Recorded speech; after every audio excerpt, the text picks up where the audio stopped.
Good morning students. आज मैं आपको एक्सरसाइज 11.3 एक्सप्लेन करने जा रहा हूँ। फर्स्ट क्वेश्चन है, किसी आयत की लंबाई 62 सेंटीमीटर है, इसकी परिमाप 192 सेंटीमीटर है, आयत की चौड़ाई ज्ञात कीजिए। तो माना आयत की चौड़ाई x है। प्रश्नानुसार आयत का परिमाप बराबर 192 सेंटीमीटर और परिमाप का जो सूत्र होता है 2 इंटू लंबाई प्लस चौड़ाई बराबर 192। तो 2 इंटू लंबाई कितनी है 62 प्लस चौड़ाई हमने x मानी है बराबर 192। तो 62 प्लस x ब्रैकेट वाली जो संख्या है उसको यहीं लिखा रहेंगे और 2 का डिवाइड यहाँ करेंगे 192 में, तो यहाँ पर ये 96 आएगा। 62 plus x is equal to 96, then x is equal to 96 minus 62, ये 62 इधर आके माइनस हो जाएगा, तो x इज इक्वल टू 34। अतः आयत की चौड़ाई बराबर 34 सेंटीमीटर है। नेक्स्ट क्वेश्चन, क्वेश्चन नंबर 3, किसी ABCD समलंब चतुर्भुज में कोण A और D का अनुपात 3:2 है और B और C का अनुपात 4:5 है। तो समलंब चतुर्भुज के कोण ज्ञात कीजिए। तो हमने यहाँ पर एक समलंब ये बनाया हुआ है ABCD, इसमें कोण A और D ये दोनों, इनका जो अनुपात है 3:2 है, लेकिन साथ ही ये संलग्न कोण भी है, इसलिए इनका योगफल 180 अंश होता है। और दूसरा कोण B और C ये भी संलग्न कोण है, इनका अनुपात 4:5 है। तो पहले देख लेते हैं। तो मान लेते हैं कि A और D में जो अनुपात था 3:2 का, इसलिए कोण A को तो हम 3x मान लेते हैं, कोण 2 को हम 2x मान लेते हैं। इसलिए यहाँ से क्वेश्चन शुरुआत करते हैं। कोण A और D सहअंत्य कोण हैं, इसलिए A plus D is equal to 180 degree. A को हमने 3x माना है, D को 2x माना है, is equal to 180 degree. 3x और 2x 5x हो गया, 5x is equal to 180 degree, then x is equal to 180/5, 36 answer आया। अतः कोण A बराबर 3 इंटू 36 यानी कि 108 और कोण D is equal to 2 into 36 is equal to 72। Next, अब जैसा कि मैंने आपको बताया कि कोण B और C भी सहअंत्य कोण है, इसलिए कोण B प्लस C बराबर ये भी 180 अंश के बराबर होंगे। तो 4x प्लस 5x, इसको हमने B को हमने 4x माना है, C को 5x माना है, क्योंकि इनमें 4-5 का रेशो था। तो 4x plus 5x is equal to 180 degree. तो यहाँ 9x is equal to 180 degree, then x is equal to 180/9, जो यहाँ 9 मल्टीप्लाई में इधर आके डिवाइड हो जाएगा, 9 से इसमें डिवाइड करेंगे 20 आएगा। अतः angle B is equal to 4 into 20 degree यानी कि 80 डिग्री, और angle C is equal to 5 into 20 degree is equal to 100 degree. इस प्रकार समलंब चतुर्भुज ABCD के कोण A बराबर 108, कोण B बराबर 80 अंश, कोण C बराबर 100 अंश और कोण D बराबर 72 अंश हैं। नेक्स्ट क्वेश्चन, क्वेश्चन नंबर 5, दी गई आकृति में JKLM एक आयत और कोण KBL is equal to 56 degree है। तो कोण JMB ज्ञात कीजिए। ये एक फिगर दिया हुआ है बुक में, इसमें JKLM ये एक आयत है और कोण KBL ये कोण ये 56 डिग्री है। तो JMB हमें ज्ञात करना, JMB ये वाला कोण हमें x ज्ञात करना है, माना ये कोण x है। तो क्वेश्चन की शुरुआत करते हैं सॉल्यूशन की। आयत JKLM में कोण JBM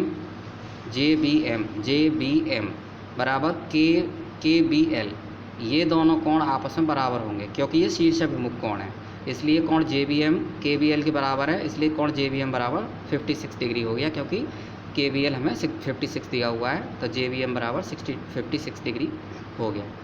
नेक्स्ट, त्रिभुज BMJ में BM बराबर BJ, इसलिए कोण BMJ बराबर BJM, यानी कि BMJ और BJM दोनों x डिग्री होंगे। ठीक है, ये नेक्स्ट पेज पर समझाया गया है। मैं आपको पहले ये चित्र में समझा देता हूँ, उसके बाद फिर हम आगे चलते हैं। ये मैंने आपको पीछे समझाया, त्रिभुज BMJ में BM बराबर BJ बराबर दोनों बराबर हैं, इसलिए क्यों बराबर हैं, क्योंकि आयत के विकर्ण बराबर होते हैं तो उनके हाफ भी बराबर होंगे, और ये BM और BJ विकर्णों के आधे हैं, इसलिए बराबर होंगे, इसलिए इनके आमने सामने के कोण भी बराबर होंगे। कोण JMB बराबर कोण MJB बराबर x डिग्री, क्योंकि ये समान भुजाओं के सम्मुख कोण हैं। मैंने ये ब्रैकेट में भी इसमें लिखा हुआ है। तो पुनः त्रिभुज BMJ में उसी त्रिभुज में लेते हैं, तीनों कोणों का योगफल करेंगे, वो 180 अंश के होगा, क्योंकि त्रिभुज के तीनों कोणों का योगफल 180 अंश होता है, हम जानते हैं। तो JBM इसकी वैल्यू 56 डिग्री, JMB x और MJB ये x डिग्री बराबर 180 डिग्री। 56 प्लस एक्स और एक्स 2x हो गया बराबर 180 डिग्री। देन 2x बराबर 180 में से 56 माइनस करेंगे 124 आएगा। Then x is equal to 124/2, 2 से इसमें डिवाइड करेंगे 62, x इज इक्वल टू 62। इसलिए कोण JMB बराबर 62 degree. Next question number 7। Question number 7 में एक आयत की लंबाई या चौड़ाई 16 सेंटीमीटर और 12 सेंटीमीटर है। इसके विकर्णों की लंबाई ज्ञात करिए। ये एक आयत दिया हुआ है, आयत की लंबाई 16 सेंटीमीटर है और चौड़ाई 12 सेंटीमीटर है। आपको विकर्णों की लंबाई ज्ञात करनी है। विकर्ण हम एक ही ज्ञात कर लेंगे क्योंकि विकर्ण दोनों बराबर होते हैं, इसलिए हम विकर्ण यहाँ पर ये बना देते हैं। तो ये एक समकोण त्रिभुज की शेप हो गई है। तो इस समकोण त्रिभुज में अब हम पाइथागोरस प्रमेय से इसको सॉल्व करेंगे।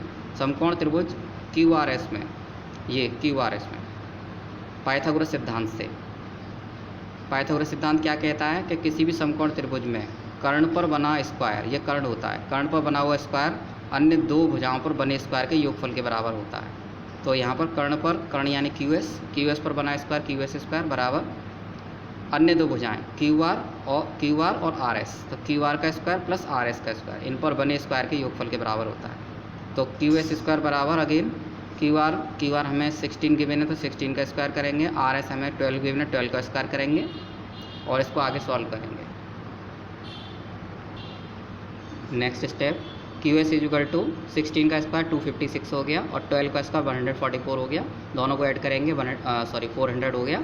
Then QS is equal to √400 को हम फैक्टराइज करेंगे। यहाँ पर हमने फैक्टर्स निकाले हैं, तो यहाँ 2 का स्क्वायर इंटू 2 का स्क्वायर इंटू 5 का स्क्वायर, 2 इंटू 2 इंटू 5, इनको बाहर मल्टीप्लाई करेंगे तो यहाँ पर 20 आएगा। तो आयत के विकर्ण जो हैं वो PR बराबर QS बराबर 20 सेंटीमीटर, क्योंकि दो विकर्ण होते हैं इसके, तो PR और QS दोनों की लंबाइयाँ समान होंगी 20-20 सेंटीमीटर की। तो आयत के विकर्णों की लंबाइयाँ 20-20 सेंटीमीटर हैं। इसी के साथ ही एक्सरसाइज भी फिनिश होती है। Thank you very much.